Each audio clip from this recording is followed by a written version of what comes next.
tonight we are going to do a regular 2 yoga poses, and then I've got a very old, very classic fairy tale that I hope you guys will enjoy, and then we'll do 1 more yoga pose. Drop a comment if you guys want me to start looking for some new yoga poses to add to the dice, or if you guys are happy with what we've been doing. But our first yoga pose of the night is turtle pose. Sit down with your legs in front of you, slightly bent. Lean forward and slide your hands under your knees to hold the inside of your ankles. Try to touch your forehead to your feet while breathing deep. So, and 1, 2, 3, 4, 5, 6, 7, 8, 9, 10. All right. And our second yoga pose is child pose. Get down onto all fours, then rest your bum on your heels with your chest on the floor and your arms stretched out in front of you while breathing deep. So we'll go kind of into a table pose. I have to set my knees further apart, and 1, 2, 3, 4, 5, 6, 7, 8, 9, 10.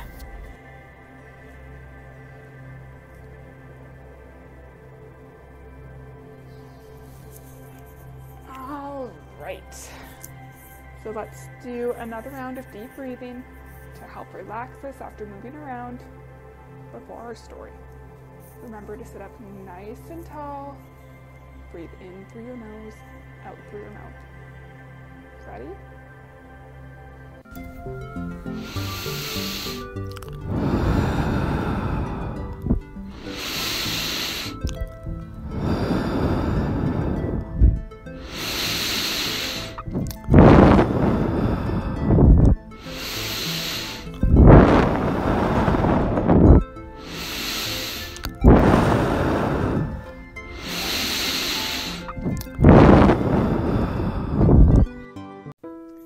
So, do you guys feel nice and relaxed after the yoga? I know that I do. Tonight's story is a very old fairy tale that was originally collected, or written down I should say, by Charles Perrault, who was a French storyteller. He kind of did the same thing as the Grimm's brothers were doing in Germany. Charles Perrault also collected Cinderella, so I hope that you guys will enjoy the tale of Puss in Boots. Once upon a time, in a land far, far away, there was a miller who had 3 sons. When he died, he left his mill to his eldest son, his donkey to the second, and his cat to the youngest, who had always been his favorite. The 2 eldest sons resolved to live together, but they would not let their brother live with them because he only had a cat. The eldest was able to continue his father's work and earn a living with the mill, and the second brother with his donkey was able to haul things, so he was also able to earn a living. So the youngest was very sorrowful and wondered what he would do to get his bread. While he was sitting thinking about it, Puss jumped up on the table and touched him with her paw. "My dear master," she said, "do not fret. I will get a living for you. Only you must buy me a pair of boots and give me a bag."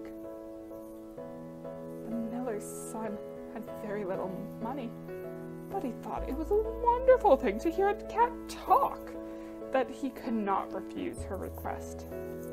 So he took Puss to the shoemaker's and got him to make her a very smart pair of boots. And then he gave her a nice large bag. Now, not far from the mill, there was a rabbit warren, and Puss resolved to catch some rabbits for dinner. So she put out some lettuce leaves and some fine parsley into her bag, went into the warren, and held the bag quietly open, hiding herself behind it.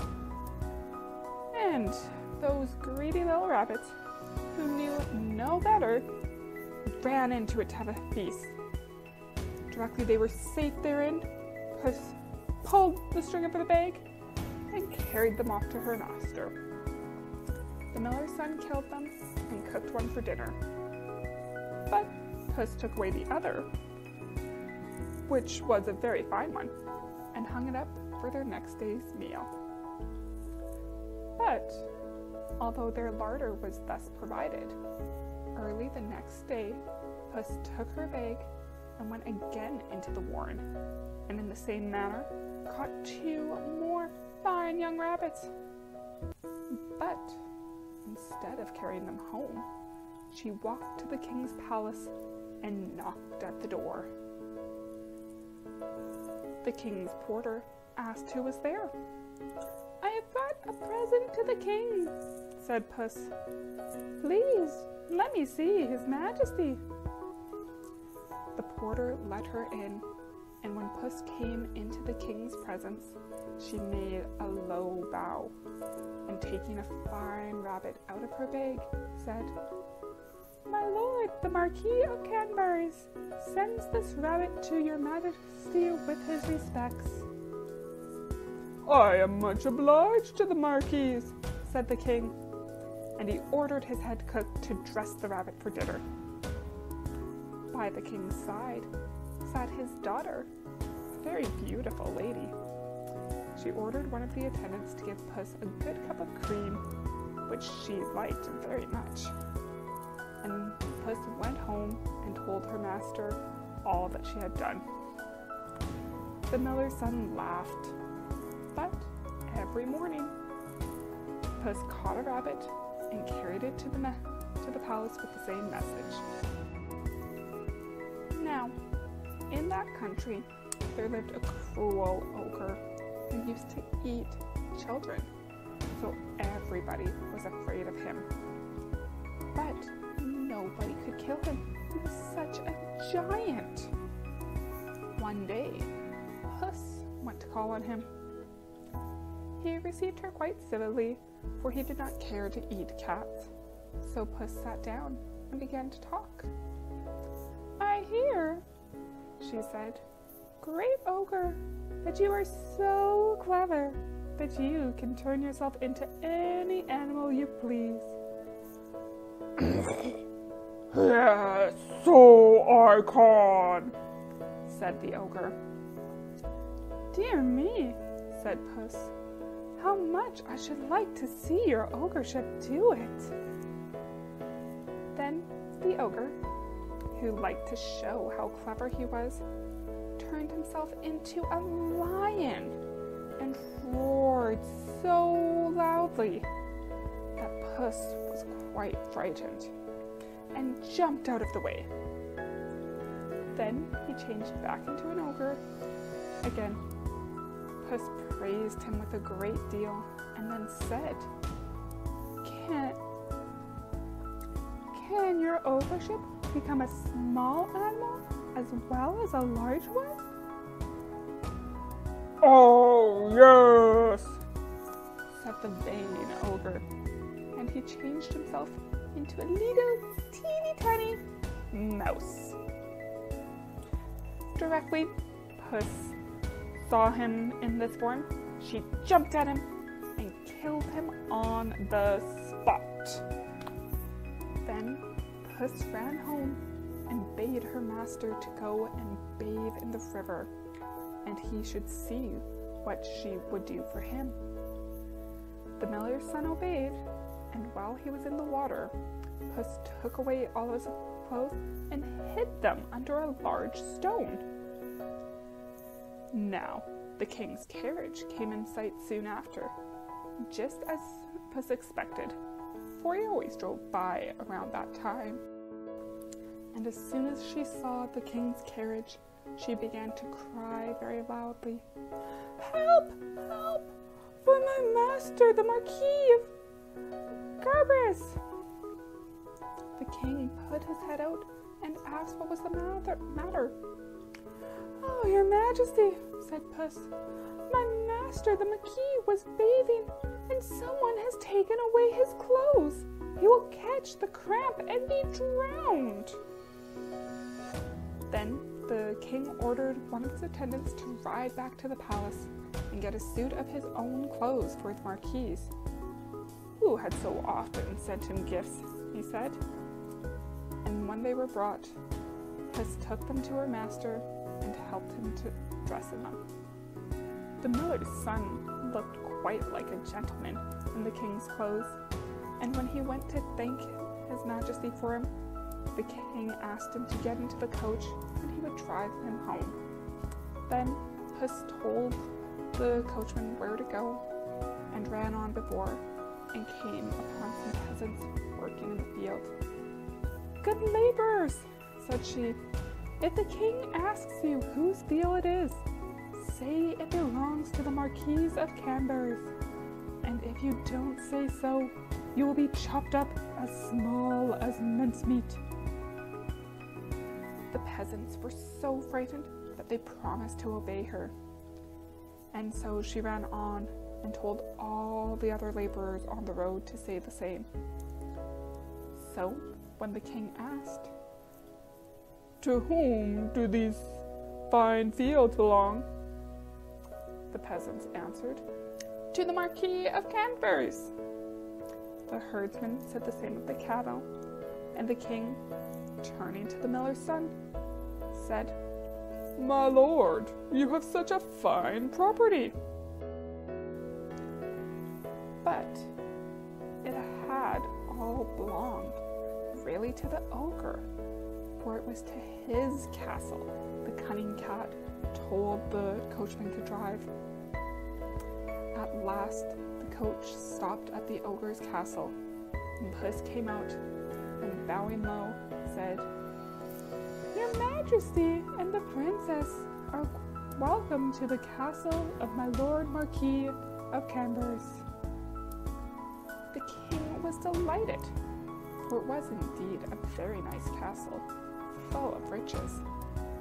They sat down to a great feast, which was originally supposed to be the ogre's lunch, but he was long dead and there was more than enough to feed everyone. And the king was so pleased with the miller's son and thought him such a good match for the princess that he invited him to court.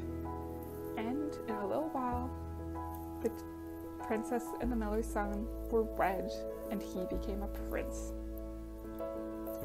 You may be quite sure that the miller's son was very grateful to Puss for his good fortune, and she never had to catch mice for her dinner anymore, for dainty meat and the best cream were given every day to Puss in Boots.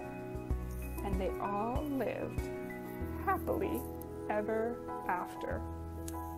The end. So, again, with this being originally an oral tale, there are a few things that might have changed from other stories that you might have heard.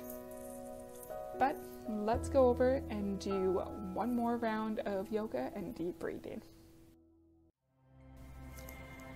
So, I love that story and I've heard it told many times.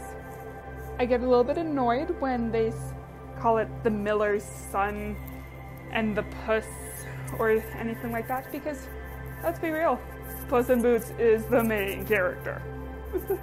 Alright, let's do our final yoga pose before we say goodnight. Ready? Tree pose. Stand tall and reach your arms above your head like branches on a tree. Place one foot firmly on the ground, then bring your other foot on the inside of your knee. Breathe deeply. And again, because we should be balanced, we are going to do this on both legs. So I'm going to start with planting my left leg firmly on the ground. Bring my right leg up to my knee. And 1, 2, 3, 4, 5, 6, 7, 8, 9, 10. Alright. And now our right leg is firmly planted and our left leg comes up.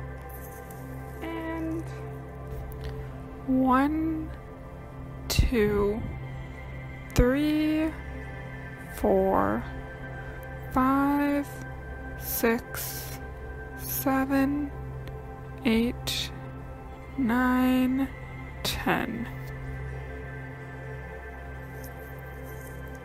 And namaste. Alright, let's do our final round of deep breathing before we head off to sleep. Remember, we're staying up nice and tall. Breathe in through your nose, out through your mouth. And I hope everyone has a great sleep, and we'll see you next time. Bye.